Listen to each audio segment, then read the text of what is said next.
सत साहिब सतगुरुदेव की जय। बंदी छोड़ कबीर साहिब जी की जय। बंदी छोड़ गरीबदास जी महाराज जी की जय। स्वामी राम देवानंद जी गुरु महाराज जी की जय हो।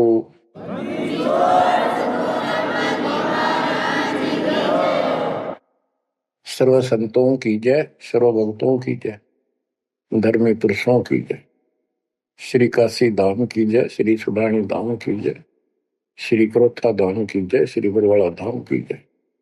सत साहिब परमपिता परमात्मा कबीर जी की असीम रजा से, मेरे गुरुदेव जी के आशीर्वाद से आज विश्व के मानव को अपने निज घर का ज्ञान हुआ। सब सदग्रंथों का सार परमात्मा के द्वारा बताया अध्यात्म ज्ञान प्राप्त हुआ और ये जन्म और मरण प्रत्येक देशवर की योनियों में, शरीरों में दुर्गति क्यों हो रही है, इसका ज्ञान हुआ। और आपको ये भी ज्ञान हुआ हमारा भगवान कौन है। आपको ये भी जानकारी हुई कि यहां से छुटकारा होगा कैसे। ये सब ज्ञान सतगुरु से होता है। तो दास जब भी मालिक को याद करता है तो अपने गुरु जी के एक एक वचन जो मुख्य तौर पर सुनाए गए थे तुरंत आत्मा में लगते हैं जाके और उनकी विशेष याद बनती है और कबीर जी की ये बातें याद आती है। अमरवाणी कबीर सतगुरु के उपदेश का लाया एक विचार, जय सतगुरु मिलते नहीं जाते नरक द्वार। नरक द्वार में दूत सब करते खिंचातान, उनसे कबू नहीं छूटता फिर फिरता चारों खाई। कबीर चार खनी में भरमता, कबहू न लगता पार। सौ फेरा सब मिट गया मेरे सतगुरु के उपकार। जय जय सतगुरु मेरे की, जय जय सतगुरु मेरे की। सदा साहिबी सुख से बसियो अमरपुरी के डेरे। गुरुदेव की जब ये उपकार याद आता है उसके प्रति अनायास ही अपने आप उसकी जय जयकार करने को आत्मा पुकार उठती है। बच्चों, ये जो ज्ञान दास सुना रहा है सब सदग्रंथों शास्त्रों से प्रमाणित है और खुद परमात्मा स्वयं परमेश्वर नाम है। ये हमें ज्ञान बताया और फिर अपने बच्चों को ऊपर लेके गए, फिर नीचे छोड़ा। उन्होंने दिल खोल कर सच्चाई बताई, अपने समर्थ की जानकारी दी। उस घर का सुख, यहाँ के नरक का कष्ट याद दिलाया जो सत्य है। आज कोई सुखी नहीं, कोई सुखी नहीं धरती पर। इस बात को आप आसानी से समझ लेना। कबीर साहब कहते झूठे सुख को सुख है मान रहा मन बोल। एक छोटा सा गुजारा हो गया, अफसर बढ़ गया, नौकरी लग गई, कार होगी, कोठी होगी, माचा माचा करे। कल को मृत्यु के बाद वही कुत्ता बनकर उस कोठी के बाहर बैठेगा, कोई टूक नहीं डालेगा। ये कष्ट याद रखो जब ये भक्ति बनेगी। वैसे भक्ति हो ही नहीं सकती क्योंकि मनुष्य जीवन के अंदर इतनी राहत मालिक देता है, उसको वो सुविधा खूब मिलती है। जैसे बच्चे स्कूल जाते हैं, पढ़ाई करते हैं, तो माता पिता उनको पूरी सुविधा देते हैं, अपनी स्थिति से बढ़कर, अपनी औकात से भी ज्यादा उन बच्चों पर खर्च करते हैं। और वो बच्चे पढ़ाई ना करके उन पैसों का दुरुपयोग करते हैं, उस समय का दुरुपयोग करते हैं कि तब बकवाद करें, फिल्म देखें या खेल में बढ़े रहे, तो अंत में वो फेल होकर के मजदूर लगते हैं। दास हरियाणा की इरिगेशन डिपार्टमेंट के अंदर सिंचाई विभाग में जूनियर इंजीनियर की पोस्ट पे था। तो वहां काम चल रहा था, हम खड़े थे, मजदूर भी थे, हमारा माइनर इरिगेशन का काम था। एक रोड का निर्माण हो रहा था, वहीं पर रोड के निर्माण पर मजदूर वहीं थे। हमारा भी काम उनके पुल बनाकर पार करना था, सड़क को निकाल के, वहीं खड़े थे। उनका एक्शन आया और फिर वो चला गया अपना देख दाख के। उस एक्शन के जाने के बाद एक मजदूर कहता है, ये मेरा क्लास फेलो था, मेरा सहपाठी था, मैं बकवादों में बड़ा रहा, पढ़ा नहीं, खेलने जाता, बीच में स्कूल छोड़कर बाहर भाग जाते, और मैं फेल हो गया, ये पास हो गया। देखा जिसकी किसी मोह है, गाड़ी में चलता है, बढ़िया कोठी बना ली है, और मेरे बच्चे वही रेत में पड़े हैं। यूं कहकर उसकी आंखों में पानी आ। कबीर साहब कहते हैं, आज 6 दिन पाछे गए, गुरु से किया ना हित, अब पछतावा के करे, चिड़िया चुगी खेत। इसी प्रकार बच्चों, आज आप इस परमात्मा के कॉलेज में, स्कूल में, यदि आप ठीक से नहीं पढ़ोगे, नहीं सत्संग सुनोगे, सेवा नहीं करोगे, दान नहीं करोगे, मर्यादा का पालन नहीं करोगे, फिर ऐसे रहोगे। कबीर साहब कहते हैं, खिड़की दे दे रोवेगी सुरता जब तू चल लेगी अकेली। हे आत्मा, जिस परिवार को और जिस ठाठ बाट को, जिस राज को, जिस पद को देख कर आज जो भगवान याद नहीं आता, नालायक, यू तेरे साथ नहीं जाएगा। जिस दिन यम के दूध घसीट के ले जाएंगी, टक्कर मारेगी इधर उधर, डड्डा होगी बुरी तरह तरीको भी सुनेगी। खिड़की दे रोगी सुरता जब तू चल लेगी अकेली, आंख खोल ले। बच्चों, ये साफ बातें हैं, कति स्पष्ट है, 100% सत्य है, 200%, 1000% सत्य है, पर यह आत्मा क्यों ना मानती, यो मन ना मानने देता, तो यो मनाना पड़ेगा। अब इसका तरीका यही है, सत्संग सुनो, मनन किया करो, थोड़ी देर बैठ कर सोचा करो। यो नहीं बस सत्संग सुन रहे, बस बंद हुआ फटाफट बातें, वो करूंगा वो करूंगा, कर तो सारा लो, उसके अंदर भी परमात्मा मदद करेगा, तुम्हें लाभ मिलेगा ना, कति सिर पटक लियो, कोई राहत नहीं मिलेगी।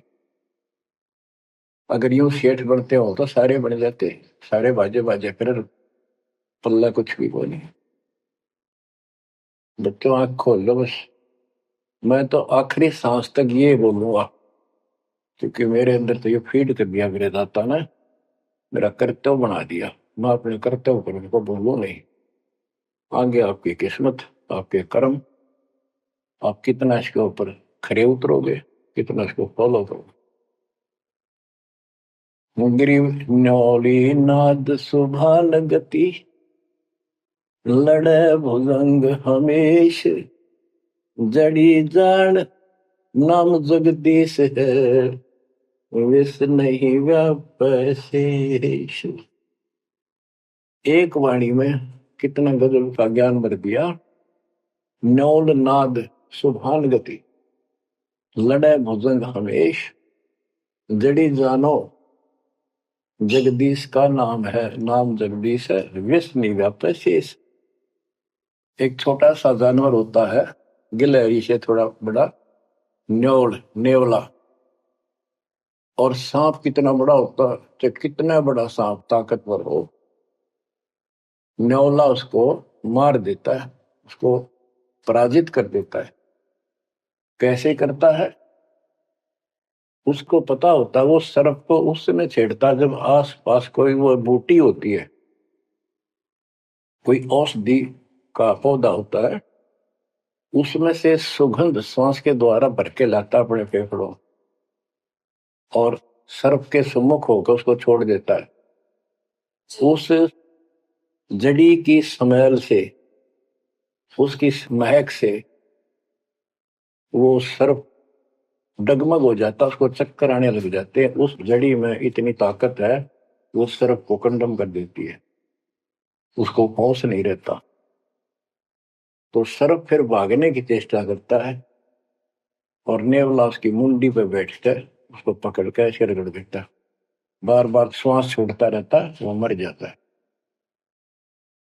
तो बच्चों, यहाँ परमात्मा के ज्ञान को, परमात्मा की शक्ति और उस नाम की महिमा को परम पूज्य आदरणीय संत गरीबदास जी महाराज किस प्रकार डिफाइन करते हैं।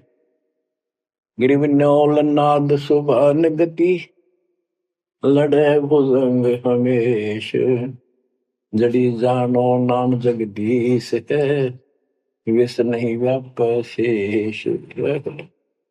के दो ये मंत्र आपको दिए हैं, ये परमात्मा का नाम जो है ये वो जड़ी है, नाग दमन जड़ी है। ये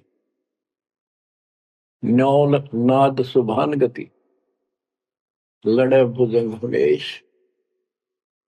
कि न्योला अपने से कई गुणे ताकतवर सर्प के साथ उस जड़ी की ताकत से लड़ता है, उसको भगा देता है, मार देता है।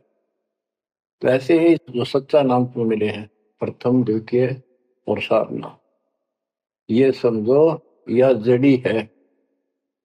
इन भूत प्रेत और अन्य देवी देवता पितर पुत्र की तो बात छोड़ो, मेरे भूत तो छोड़ो, इनकी तो गल्ला छोड़ो। अगर काल भी आ जाए ना, विष्णु व्याप शेष, शेष नाग तो सब तो ताकतवर हजार पुरुष के कि इतना ताकतवर काल है। आप इस विधि से लिए हुए मंत्र को, जैसे जिसका नामकरण होगा उससे कोई असर नहीं होने का। मर्यादित भगत बेटा या बेटी, और कोई भी आपत्ति आती है, यम के दूत कोई कष्ट देना चाहते हैं, एक बार सिमरण करो इस सब नाम का। कहते विष नहीं व्याप से इस काल भी मुरझा जाएगा, केरी नाम कबीर है, विषम काल गजराज, दादू भजन प्रताप से सुनकर बाजेगा आज। तो बच्चों, इन बातों को ध्यान से याद रखो। आप इतने सुरक्षित हो गए हो, जैसे हाथी पर बैठा दिया जाए तो कुत्ता उसको कोई हानि नहीं कर सकता। तो हाथी के असवार को स्वान काल नहीं खाए, हाथी पर बैठा आप हो, आप परमात्मा की शरण में आ गए तो इतने सुरक्षित हो गए, उसकी रेंज से, पहुंच से इतनी दूर हो गए काल से, जैसे कुत्ता हाथी पर बैठे व्यक्ति को कोई हानि नहीं कर सकता। उसके लिए आपने तन मन शीस ईस अपने पे, तन मन शीस ईस अपने पे, पलम चोट चढ़ावे जब कोई, राम भगत गति पावे तो, जब कोई राम भगत गति पावे होगी, लोक लाज मर्याद जगत की, तरण ज्यों तोड़ बगावे, अष्ट सिद्धि की अटक न माने, आगे कदम बढ़ावे, जब कोई राम भगत गति पावे होगी, जब कोई राम भगत गति पावे तो। बच्चों, ये सारे फार्मूले लाने पड़ेंगे जब यह प्रॉब्लम सोल्व होगी, जन्म और मृत्यु। आप क्या बताते हैं? गरीब हंस गवन करते नहीं, मान सरोवर छाड़, कौवे उड़ उड़ जाते हैं, खाते मांसाहार। गिरव मान सरोवर मुक्ति फल, मुक्ता हल के ढेर, कौआ आसन ना बंधे, भूमि दीन सुमेर। गरीब कौआ रूपी भेख है, ना प्रतीत यकीन, 68 का फल मेट कर बहे दीन बेदीन। गरीब हंस दशा तो साध है, सरोवर है सत्संग, मुक्ता हलवाणी चुगे, चढ़त नवेला रंग। और जब कितनी अच्छी व्याख्या की है संत गरीबदास जी ने, कमाल कर दिया। गरीब अंश गवन करते नहीं, मान सरोवर छाड़, कौवे उड़ उड़ जाते हैं, खाते मांसाहार। फिर बताया है, गरीब हंस दशा तो साधु है, सरोवर है सत्संग, मुक्ता हलवाणी चुगे, चढ़त नवेला रंग। कि जैसे हंस गमन करते नहीं, मान सरोवर छोड़। हंस एक पक्षी होता, हंस उससे तुलना की है सटे हुए भगत, निर्विकार भगत, सच्चे भगत की। कि जैसे हंस एक पक्षी होता है, सरोवर के ऊपर, तालाब के ऊपर होता है, जिसमें मोती होते हैं, और वहीं पर मुगला होता है, उसी जैसी सेम शक्ल होती है, उनकी पहचान नहीं कर सकते। उनकी पहचान इसी से होती है, जो मोती खाता है वो तो हंस, और मच्छी खाता है वो है बगुला। दोनों की सेम आकार शरीर का, ऐसे ही कलर सफेद होता है। और कौवे भी वही होते हैं, मांस मच्छी खाते हैं। हंस वो होता है जो भूखा मर जाएगा, पर मच्छी मांस मेंढकी नहीं खाएगा, मेंढक नहीं खाएगा। इसी प्रकार भगत वो होता है, अपने धर्म कर्म पर रहेगा, बकवाद नहीं करेगा, चाहे कुछ भी हो। तो हंस गमन करते नहीं, मान सरोवर छाड़। सरोवर तो सत्संग है, इस सत्संग को सरोवर मानो, तालाब, टैंक, और भगत हंस है, ये इसको छोड़कर जाते थे, यानी परमात्मा की भक्ति त्यागते नहीं। और कौवे उड़ उड़ जाते हैं, जो कौवे जैसे विचारों के स्वभाव के व्यक्ति होते हैं, वो बकवाद करने बिना टेके नहीं। उनको कितनी सुविधा मिल जाए आश्रम में, वो अपने गंदे कर्म बिना टिक नहीं सकते, उनका स्वभाव इतना बिगड़ गया। तो यहाँ कहते हैं, गरीब हंस गवन करते नहीं, मान सरोवर छोड़े, कौवे उड़ उड़ जाते हैं, खाते मांसाहार। यानी बकवाद, विकारी लोग सत्संग नहीं टिकते, छोड़कर चले जाते सत्संग। और हंस दशा तो साधु है, भगत है सच्चे, और सरोवर है सत्संग, मुक्ता हल वाणी चुगे। ये अमृत वाणी रूपी मोती खाते हैं, फिर चलत नवेला रह गए। इस ज्ञान को सुनकर आत्मा में और कसक पैदा होती है, तड़प पैदा होती है भगवान की तरफ, और ज्यादा लगन लगती है। मुक्ता हल वाणी चुगे, ये मुक्त होने की मोती रूपी वाणी चुगते हैं, खाते हैं, सुनते हैं, आत्मा का आहार है। फिर चढ़त नवेला रंग, और अजब गजब आत्मा के अंदर इसका असर होता है, प्रभाव पड़ता है। फिर वो बताते हैं, गरीब कोट वर्ष करे, संगत साधों की, पत्थर का जल में क्या भीजे, चंदन बन में रंग लागे, एक बांस बिटन भी ना सीधे। गरीबदास जी कितना प्यारी व्याख्या करते हैं कि कोटि वर्ष कर संगत संतों की, सतगुरु की, पत्थर का जल में के भीजे। पत्थर को पानी में डाल दो कितने में, और 100 वर्ष के बाद निकाल लो, उसका कभी असर नहीं। उसको एक दूसरे के साथ बिठा दो, जब चिंगारी पाटेगी, जबकि पानी से तो सब नरम हो जाते हैं। इसी प्रकार बताया है कि जो निकम्मी आत्मा है, पत्थर हो चुके हैं काल के बकवाद कर करके, वो सत्संग में कितने दिन रहोगे, कभी असर नहीं हो, उन बकवाद करनी ही करनी। गरीब कोट वर्ष करो संगत साधुओं की, पत्थर का जल में क्या बीजे, और चंदन बन में रंग ला दे, एक बांस बिटम भी ना सीधे। चंदन का एक पेड़ होता है, उसमें से समय निकलती है बहुत सुंदर, गुड समय।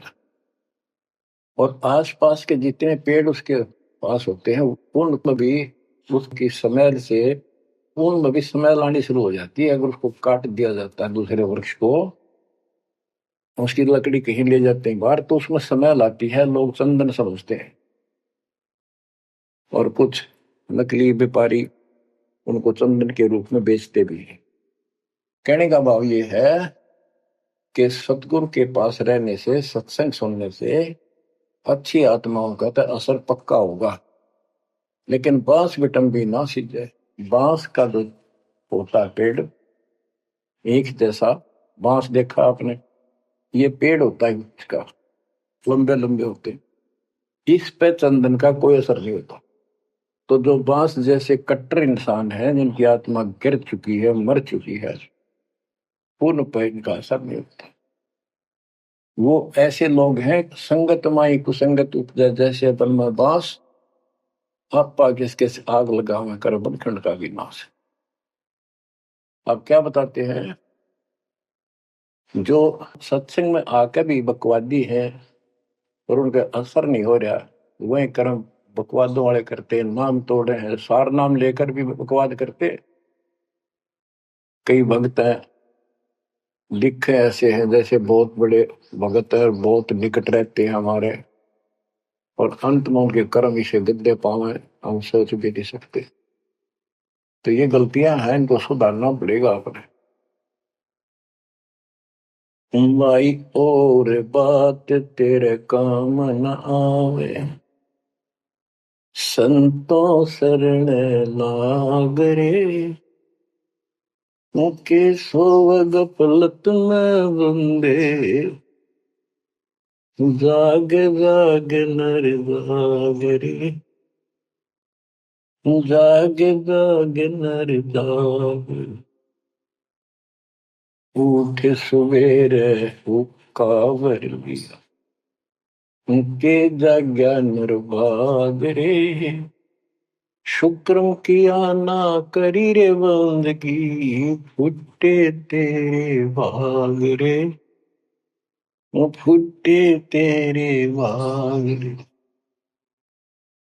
इस तन सराय में जीव मुसाफिर, करता रहे दिमाग रे, रात बसेरा कर ले डेरा, चले सवेरा त्याग रे, चले सवेरा त्याग रे।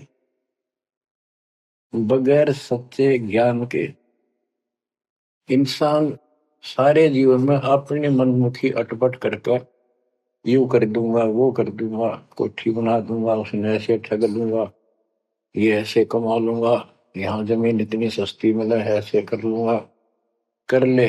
लेकिन भक्ति भी तो साथ कर ले। बरकत तो दाता ने देनी है, कर्म तो ज्यादा मिले नहीं, कितनी कोशिश कर लो। कर्म से अधिक लेना है तो धनी की शरण माना होगा। इस परमात्मा कबीर जी के हाथ में वो कलम है, जो पाप कर्म को काट के शुभ कर्म लिख देता है। आपके भाग बना है उसको भी लिख देता है, आपके संस्कार ठीक कर देता है। इस तन सराय में जीव मुसाफिर, करता रहे दिमाग रे, रात बसेरा कर ले डेरा, चले सवेरा त्याग रे, चले सवेरा त्याग रे। ये जीवन आपका एक न सोच लो स्वप्न है, और यह नींद जब खुलेगी, मृत्यु होगी जब आंख खुलेंगी, जब यह नींद टूटेगी सवेरा होगा, कुछ ही नहीं पाओगा उस बात। एक भगत बता रहा था, नाम लेने से पहले मैं रिक्शा चलाया करता हूँ, ने कल्पना हुई गाड़ी लूंगा और मैं खूब टी टी करके चलाया करूंगा। सपना भी वही आ गया, जैसे मैंने बढ़िया गाड़ी ले ली और किराए पर ला रखी है, खूब जोर से चला रहा हूँ, बढ़िया रोड है, आगे एकदम ब्रेक मारने लगा, जोर से पैर मारा, वहां फटी पुरानी रजाई थी, उसमें कार पार पैर निकल गया, वह भी पार्टी नहीं उठा तो देखा ना को कार ना गाड़ी, वो झोपड़ी में पड़ा हूँ। तो बच्चों ये सपना साजा टूट उठ के तो मुंड पकड़ हुआ है। तो ये स्वप्न है जो तुम टी टी करके चल रहे हो, कितने दिन चलोगे। इस तन सराय में जीव मुसाफिर करता रहे दिमाग रे, रात बसेरा कर ले डेरा, चले सवेरा त्याग रे, चले सवेरा त्याग। तुमता चोला बयान मोड़ना, लगे दाग पे दाग रे, दो दिन की गुजरान जगत में, क्यों जड़े बरानी आग रे, क्यों जड़े बरानी आग रे। कुबद का चढ़ी चढ़गी चित पे, तू होया मनुष्य नाग रे। यानी जिसका जितना सामर्थ्य है, जब तक इसको ज्ञान नहीं है, कोई न कोई ऐसा दुख दे रखेगा दूसरे को, ताकतवर है वचन से ऐसी गलत बात कह देगा, और निर्बल दुर्बल ऐसा है व्यक्ति की आत्मा रोती रह जाएगी, या किसी को लूट लेगा। बड़ा अफसर है, ऐसी कलम चला देगा, मरो से जीव। कोई अन्यायी जज है, अन्याय कर देगा, मरो से जीव। तो यह कहते हैं, तो बदका चढ़ी चढ़गी चित पे, तू होया मनुष्य नाग रे। आदमी से नाग बढ़ गया, नाग है। जैसे दुर्वासा ने श्राप दे दिया, 56 करोड़ यादव मर गए। चुनो कृषि ने तपस्या करी थी, या खाक तपस्या थी। तो इसे जड़े हुए ढोयर जो आम व्यक्ति है, जो भक्ति नहीं करता, कुछ पद प्राप्त है, इस ताकत है गांव में या शहर में या राज का हिस्सा है, उसको कह रहे हैं गरीबदास जी, तो बद कहाँ चढ़ी चढ़गी चित पे, तू होया मनुष्य नाग रे, सुध नहीं सजन सुख सागर, बिना प्रेम बैराग रे, बिना प्रेम बैराग रे। हर्षो मरै सो हंस कहावे, कामी क्रोधी काग रे, बहुरा न भरमै इस विष के वन में, चल बेगमपुर बाग रे, चल बेगमपुर बाग रे। शब्द सैन सतगुरु की पहचान, पाया अटल सुहाग रे।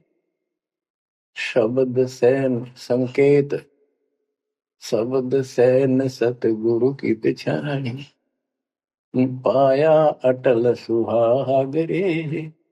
नतानंद महबूब गुमानी, प्रगट पूर्ण भाग रे, प्रगट पूर्ण भाग रे। हर्ष उम्र सो हंस कहावे, मर्यादा में रह के जो भक्ति करता है वो हंस कहलाता है। और कामी क्रोधी कागरे, मोरा न भर में इस विष के गुण।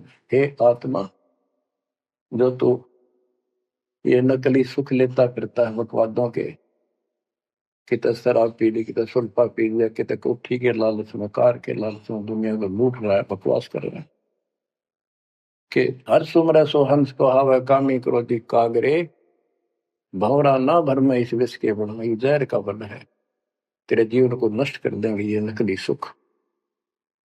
फिर बताया कि शब्द सैन सतगुरु की पहचानी, अपने गुरुदेव का संकेत समझा सैन इशारा। और इशारा समझना चाहिए भक्तों को, तो क्या हाल होगा, मरने के बाद दुर्गति हो जाएगी, 2 दिन का जीवन है, खा के ये इस माचे में आचे करो, ये है सैन।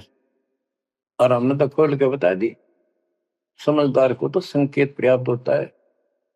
शब्द सैन सतगुरु की पहचानी, पाया अटल सुहाग रे। ये है तो कबीर साहब का शब्द, फिर भी चलो जैसा भी है। न तो आनंद महबूब गुवानी प्रगटे पूर्ण भाग रे। अब सतगुरु से बात शुरू हुई थी, ये नित्यानंद जी भी कहते हैं कि मेरा महबूब सतगुरु गुमानी दास, मेरे कोई अच्छे भाग थे जो मुझे इनका मिलन हुआ। नित्यानंद महबूब गुमानी प्रगटे पूर्ण भाग रे। तो बच्चों, आप इन बातों पे ज्यादा ध्यान दिया करो जो सत्संग के अंदर बताई जाती है। जो सत्संग जो है ये एक टीचिंग है, टीचिंग।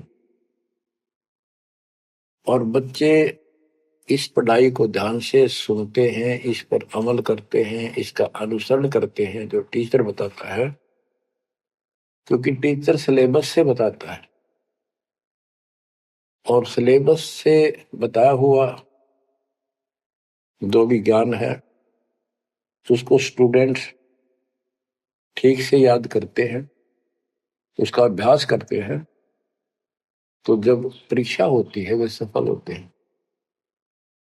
अब ये आपकी जो क्लास लग रही है, ये उस कबीर भगवान की आप पर एक न्यारी रजा और है, अलग से हुई है। और समय अनुसार जहां भी आवश्यकता पड़ रही है, परमात्मा समय पर अपने बच्चों को उसी तरह वो सुविधा दे रहा। सत्संग के दौरान बहुत एकाग्रचित्त से सुना करो। ये समझो कि गुरु जी सामने खड़े हैं, देख रहे हैं। जैसे क्लास के अंदर टीचर खड़ा होता है, पढ़ा रहा होता है, प्रोफेसर पढ़ा रहा होता है, तो बच्चे बहुत सावधानी से और शिष्टाचार से एक एक बात को ध्यान से सुनते हैं। फिर टीचिंग के बाद अपना सामान्य बातें भी करते हैं, नहाना धोना खाना पीना सारा कुछ करते हैं, खेत का काम भी करते हैं, माता पिता का हाथ भी बटाते हैं, करते हैं। लेकिन जो टीचिंग के दौरान उसने सुना है वो भूलना नहीं चाहता, वो उनको अलग से कुछ देगा। और उसके सुनते सुनते सुनते वो एक दिन एमएससी, टेक, इंजीनियरिंग, डॉक्टरी, पता नहीं क्या क्या पढ़ाई पढ़कर विद्वान बन जाते हैं। इसी प्रकार आप इस ज्ञान को सुनते रहोगे, सुनना पड़ेगा। हजारों से ज्यादा सत्संग रखे हैं, उनको ऐसे ही सुना करो, 1 घंटा अवश्य लगाओ। दिन में 1 घंटा भी लगाओगे तो भी बहुत कुछ मिलता रहेगा, भूल नहीं पड़ेगी। काल का आपके ऊपर बहुत भयंकर दबाव है, बहुत प्रेशर है। इतना ज्ञान सुनते हो जितना दास चाह रहा है आपके अंदर, वो प्रेरणा अभी बनी नहीं है, पर बहुत कुछ बात लवा लगी है। निकट हो और सुनते रहो।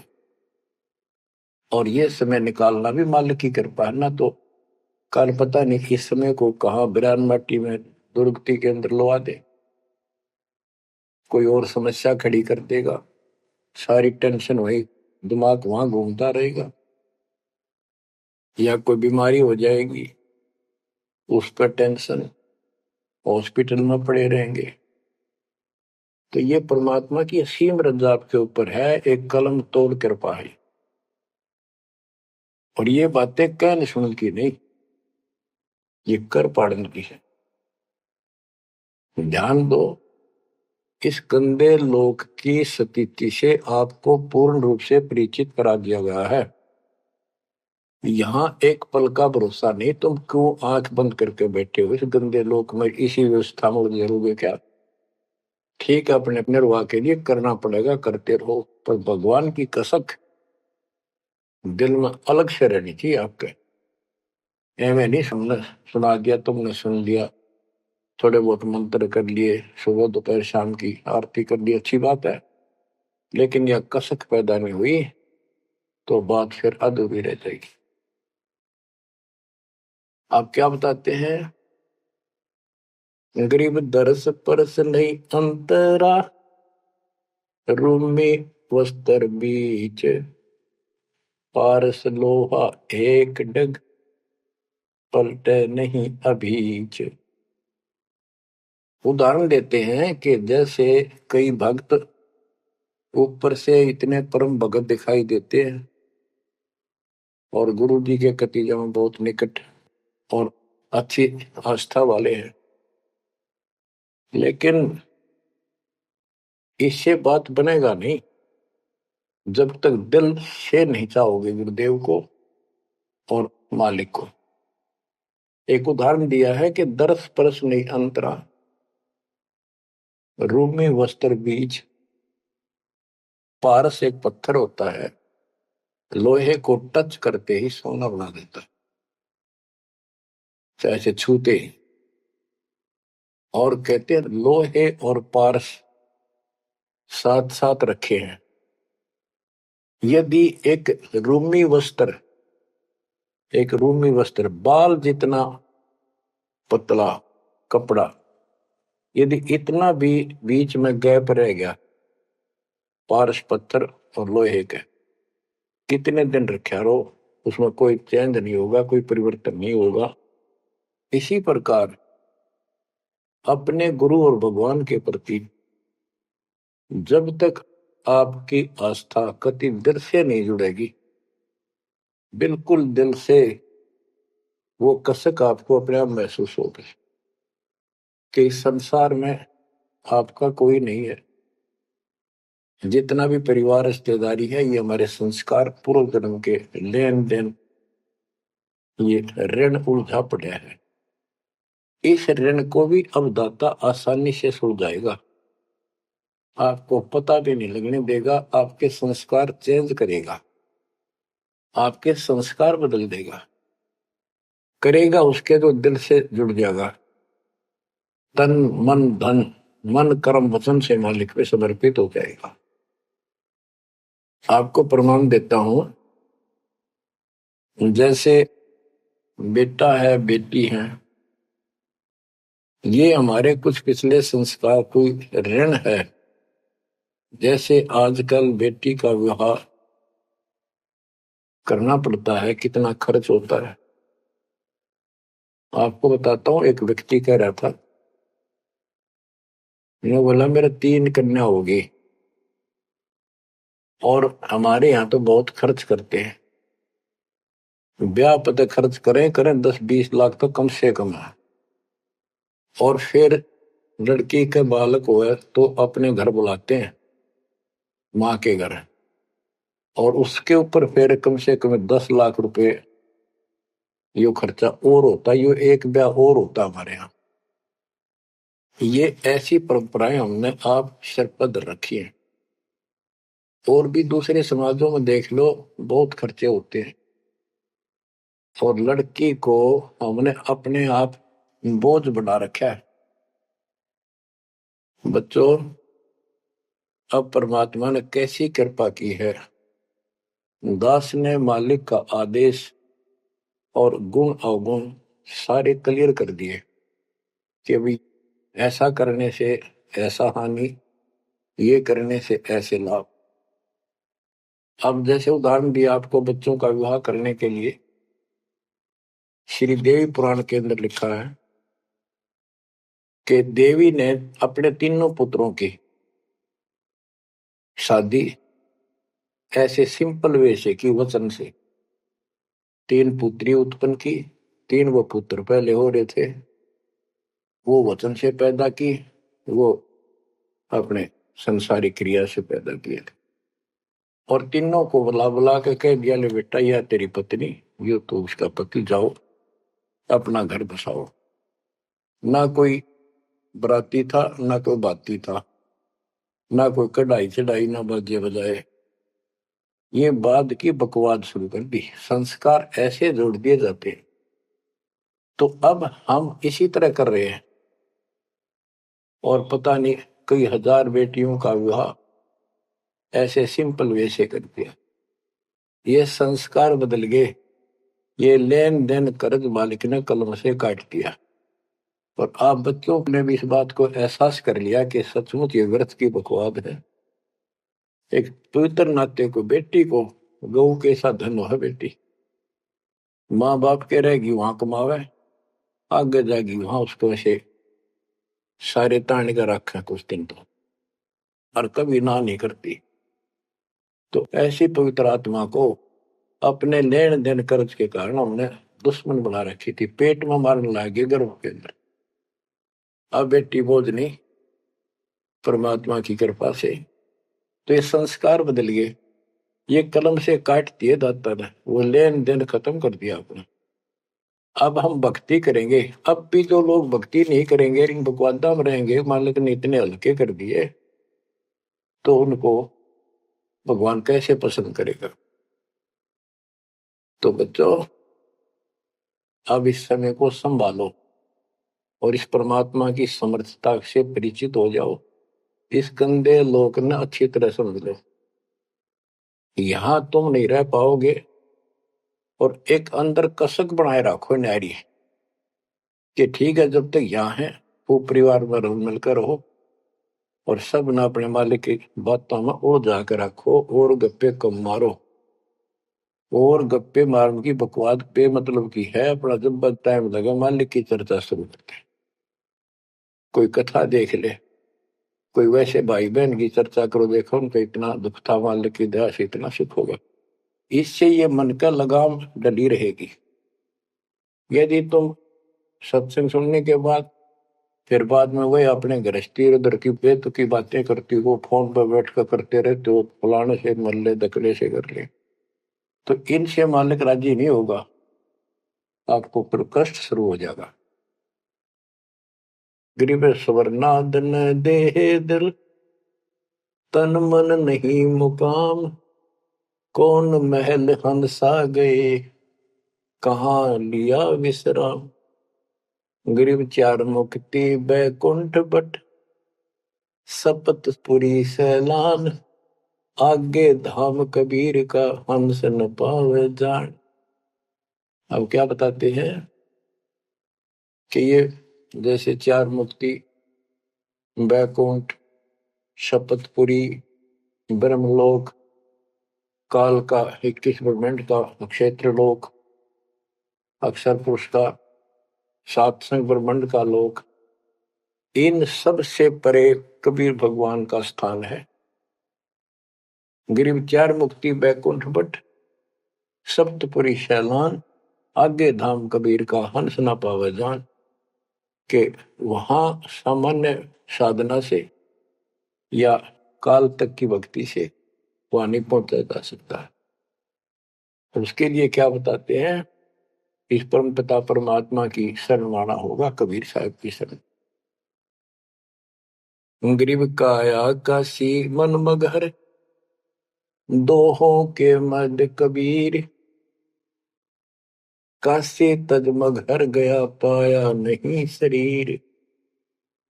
गरीब काया काशी मन मगर, अर्श कुर्स बीच मुकाम, जहां दुलहदी घर किया, आदि अंत विश्राम।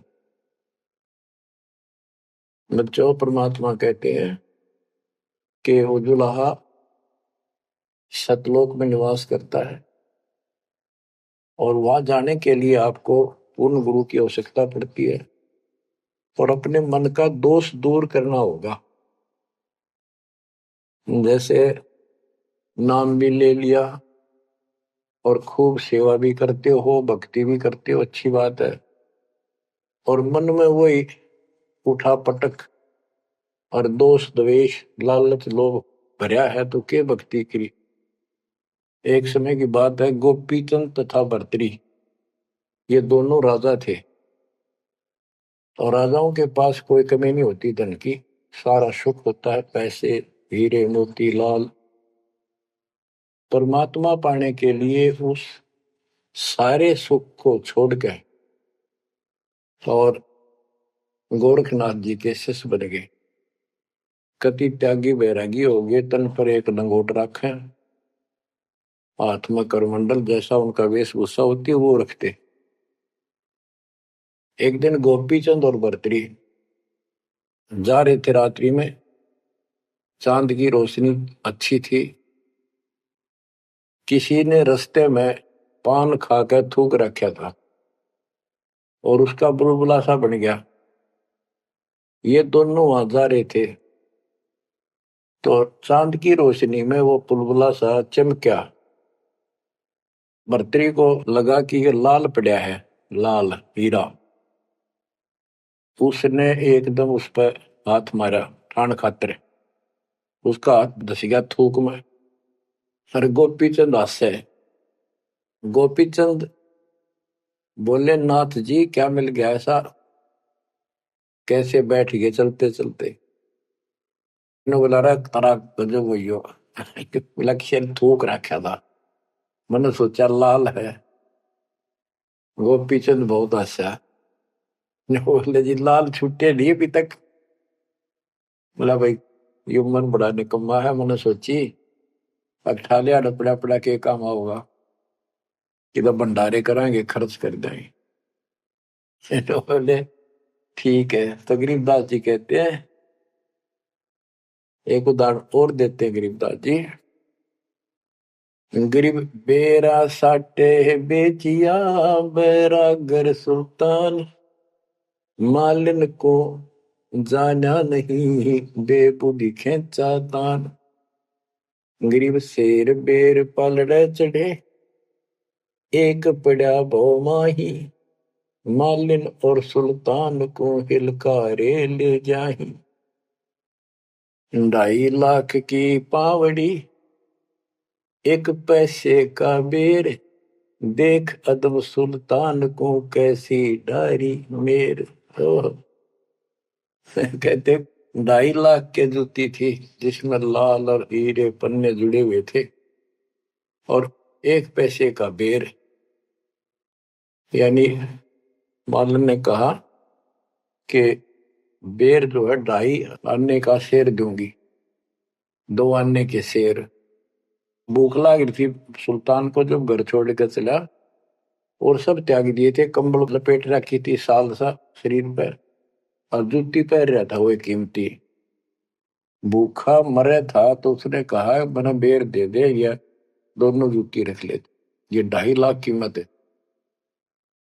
वो 2 अन्य के बेर, एक शेर तुलवा लिया और जूती धर दी। तोलते समय एक बेर पालड़े से नीचे गिर गया तराजू से। सुल्तान ने ठाया फटदेश, और मालन ने उसके ऊपर हाथ रख लिया कि मेरा है। सुल्तान का मेरा। परमात्मा कहते हैं यू देखा अदम सुल्तान ने कैसे छोड़ी मेरे, यानी के लालच छोड़ा। अरे लालच तो नौका नो दिन बैठा तू तो अंदर मन में वो बकवास बता। ये नहीं विचार किया 2.5 लाख की पावड़ी जुत्ती डाल दी, एक पीछे के बेर को ऊपर क्यों बकवाद कर रहे हैं। तो ये सारी दोष आपा निकालना पड़ेगा, इतनी ऊंचा उठाना पड़ेगा अपनी बुद्धि को। संसारिक लोगों की तो वृत्ति ऐसी होती है, पर सब कुछ त्याग के तो परमात्मा कहते हैं उसका एक लगा थप्पड़ असली रूप में आ गए। बोला भले आदमी के राज त्याग गया तने, तो राज अंदर ही लिए कर रहा है। अपनी भूल का एहसास हुआ, महाराज बहुत नीच सही मन, देख कितनी बकवास भरी है, बहुत बड़ी गलती होगी, दया करो। तो बच्चों इस प्रकार आपने भी थोड़ा सा ऊंचा उठना पड़ेगा। परमात्मा के लिए छोटी मोटी बातों पर अड़ंगा नहीं अड़ाना चाहिए। संसारी लोगों की रीति किसी हो, पर अपनी धर्म नीति को आगे रखे, उसके कारण आप ऊपर उठ जाओगे। गरीब 9 लाख नानक नाद में, 10 लाख गोरख तीरे, लाख दत्त संगी सदा चरणों चरत कबीर। गरीब 9 लख नानक नाद में, 10 लख गोरख पास। अनंत संत पद में मेले, कोटि तेरे रविदास। गरीब रामानंद से लक्ष गुरु, त्यारे शिष के भाई। चेलों की गिनती नहीं, पद में रहे समाये। गरीब खोजी खालिक को मेले, ज्ञानी के उपदेश। सतगुरु पीर कबीर हैं, सबका हो उपदेश। गरीब दुर्वासा और गरुड़ से, कीना ज्ञान समोद। अरब रामायण मुख कही, वाल्मीक को शोध।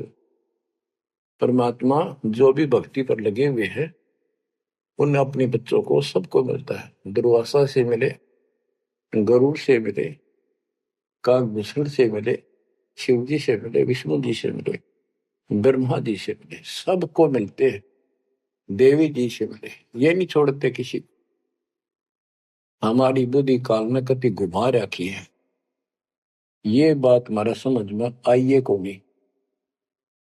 अब क्या बताते हैं कि वाल्मीकि के रूप में पांडवों की अश्वमेघ यज्ञ में परमात्मा ने कैसा कमाल किया। गरीब फिर पांडवों की यज्ञ में, शंख पचायन टेर। 12 कोटि पंडित जहां, पड़ी सबन की मेर। गरीब फिर पांडवों की यज्ञ में, शंख पंचायन टेर। 12 कोटि पंडित जहां, पड़ी सबन की मेर। यानी सबकी मरोड़ निकल गई जब पांडवों के अश्वमेघ यज्ञ में परमात्मा ने सुपत रूप में, वाल्मीकि रूप में जाकर शंख बजाया। उसमें 12 करोड़ पंडित बैठे थे। गरीब 33 कोटि यज्ञ में आए, 88 सारे। 12 कोटि वेद के वक्ता, सुपच का शंख बजारे। होए होए। कहते पांडवों की यज्ञ में 33 करोड़ देवता, 88,000 ऋषि और 12 करोड़ वेद के कंठ से याद करने वाले, डेली पढ़ने वाले पंडित। वह उनसे वो काम सिद्ध नहीं हुआ। और सुपथ उस हरिजन शूद्र वाल्मीकि से वो शंख बजा। यानी ये बताते हैं मनुष्य जीवन प्राप्त करके जाति से कोई लिंक नहीं मालिक का, ना किसी मजहब धर्म से। वो परमात्मा की भक्ति सच्ची हो, उससे सब कुछ प्राप्त होता है। गरीब फिर पंडों की यज्ञ में, शंख पंचायन टेर। 12 कोटि पंडित जहां, पड़ी सबन की मेर। गरीब करी कृष्ण भगवान को, शरणामृत से प्रीत। शंख पंचायन जब बजा, लिया द्रौपदी सीत। कहते हैं उस वाल्मीकि के चरण धोके श्री कृष्ण जी ने पिया और द्रौपदी ने पिया, जब जाकर शंख बजा। गरीब 12 कोटि पंडित जहां, और ब्रह्मा विष्णु महेश। शरण लिए जगदीश को, जिसको रटता शेष।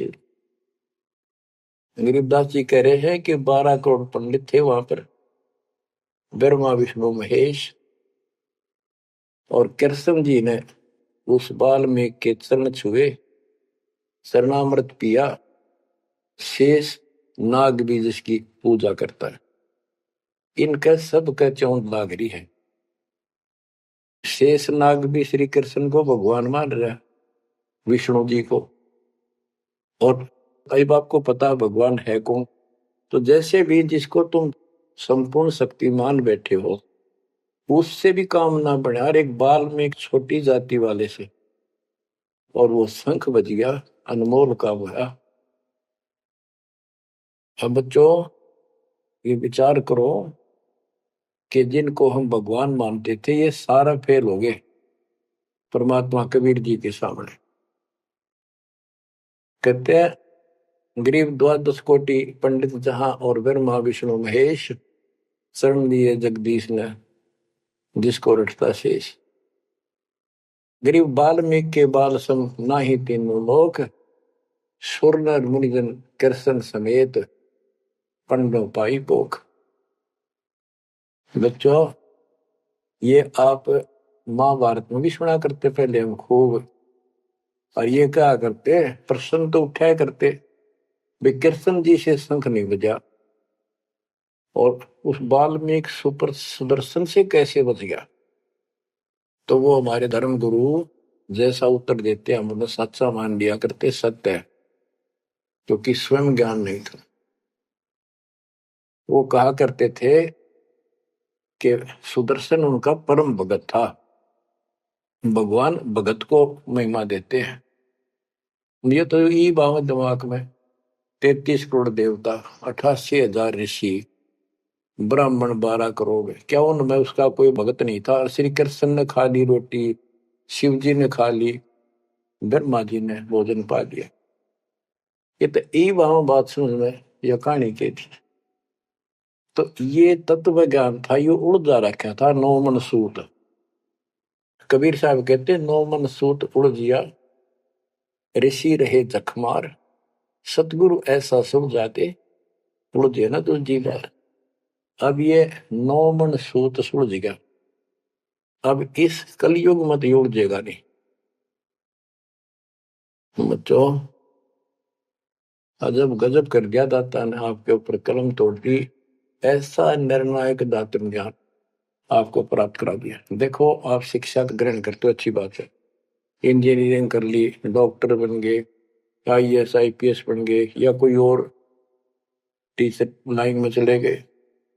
ये तो सिर्फ एक रोजी रोटी का काम है बस, इससे और कोई ज्यादा लाभ नहीं होने का। और ये रोजी रोटी भी सब ना मिलती, पढ़ ले तो पता नहीं कितने शिक्षा ग्रहण करते हैं बच्चे। यह शिक्षा आपको इसलिए दिलवाई है परमात्मा ने कि आप कल्याण करा लो। नहीं तो गरीबदास जी ने बताया, कोट जन्म तन भरमत हो गए, कुछ नहीं हाथ लगा रे, कुकर शुकर कर बोरे कौआ हंस बुआरे। कोटि जन्म तू राजा की, ना मिटी न मन की आशा, भिक्षुक होकर दर दर घूमा, मिला न निर्गुण रासा। इंद्र कुबेर ईश की पदवी ब्रह्मा घुमराया, विष्णुनाथ के पुर को जाकर तो फिर उठा। अब ठीक है, तुम ईसन फाइनल माल बैठे, बहुत अच्छा पढ़ गया बेटा बेटी, बहुत बढ़िया नौकरी लगी, वाह वाह वाह। के इंद्र कुबेर ईश की पदवी ब्रह्मा वर्ण घुमराए, विश्वनाथ के पुर को जाकर फिर भी वापस आए। गरीब 3 लोक का राज जय जीव को कोई दे, लाख बधाई क्या करे जो नहीं नाम तेरे। एक छोटी सी पोस्ट या पद या मंत्री, मुख्यमंत्री, प्रधानमंत्री बन गया, छड़ दे इन गल्ला कुछ ना दे रहा इन बात में। एक कौड़ी का जीव नहीं जिसके पास सच्ची भक्ति नहीं। आपके ऊपर जो मालिक ने कृपा करती पुण्यात्मा हो, आप सामान्य आत्मा नहीं हो। दास को 27 साल हो गए यही आवाज, यही परमात्मा की महिमा गुणगान करते करते। परमात्मा का कुत्ता हूं मैं, उसका निर्देश है, आदेश है, इसलिए आप धनियों को जगा रहा हूं, भौंक रहा हूं। और कुत्ता जब भौंकता है तो मालिक ने समझ लेना चाहिए कोई आपत्ति है, उठ के जागना चाहिए, इधर उधर देखना चाहिए, अपना धन संभालना चाहिए। आंखें खोल लो, कुर्बान हो जाओ। ये बार बार दास जो कह रहा है, कोई मूर्ख नहीं, मैंने कोई स्वार्थ नहीं आपसे, लेकिन आपका भविष्य, आपकी दुर्गति खड़ी दिखाई देती दास को। आपकी ऐसी ब्रह्मटी असंग बार होली, कुत्ते गधे सुअर बनकर धक्के खाए आपने, अब भी डर नहीं लगता। अब तो ये नशा उतर जाना चाहिए आप लोगों का। क्या ये मैं भी बोलने जाऊं तुम सुने जाओ, या भेड़ वाले बीन मत बनाइयो इसने। इसका कुर्बान हो, जकड़े जाओ, मालिक के साथ लिपट जाओ, कुर्बान हो जाओ। ये कहने सुन की बात नहीं, ये कर पड़। क्या गरीबदास जी मूर्ख थे इतना मोटा ग्रंथ लिखा? क्या भगवान को लालच था आपसे जो 120 वर्ष तक हमारे बीच में इस गंदे लोक में कष्ट उठाया, आप उसके बच्चे हो, आप उसकी आत्मा हो, वो हमारा बाप है, वही माँ है, वो सब कुछ है, वो भाई है, वही बहन है। तुम्हें माता च पिता तुम्हें, तुम्हें बंधु च सखा तुम्हें विद्या च द्रविणम, विद्या और धन दाता तू ही है। तोमेव मम सर्वम देव देव, हे देवों के देव, हे मालिकों के मालिक, मेरे तो आप ही सब कुछ हो। ये भाव हो बेटा बच्चों तुम्हारा। ये वो पिता है, ये बाप भी यही है, माँ भी हमारा यही है, ये हमारा भाई भी यही है, सच्चा साथी सखा फ्रेंड भी यही है। अगर विचार करोगे तो जिनके ऊपर मुंह धोए बैठे हो, जिनके ऊपर तुम सारा मान रहे हो, चाहे आपका प्रधानमंत्री मित्र है, प्रधानमंत्री मर जाता है कि सारा था उसका, खुद मौत होगी कि रक्षा करी उस प्रधानमंत्री ने। और ये परमात्मा यहाँ भी साथी, संसार छोड़ के जाओगे बच्चों तो भी साथी। ऐसे साथी को बोल के आंख बंद करके बैठे हो, खोल लो इन आंख में, खोल लो बच्चों, मर बैठो इस मालिक को पाने के लिए। परमात्मा आपको सद्बुद्धि दे, आपके गंदे लोक की याद सदा बनी रहे, आपका भविष्य नरक बढ़ने से बचे, आपको मोक्ष दे दाता सत साई।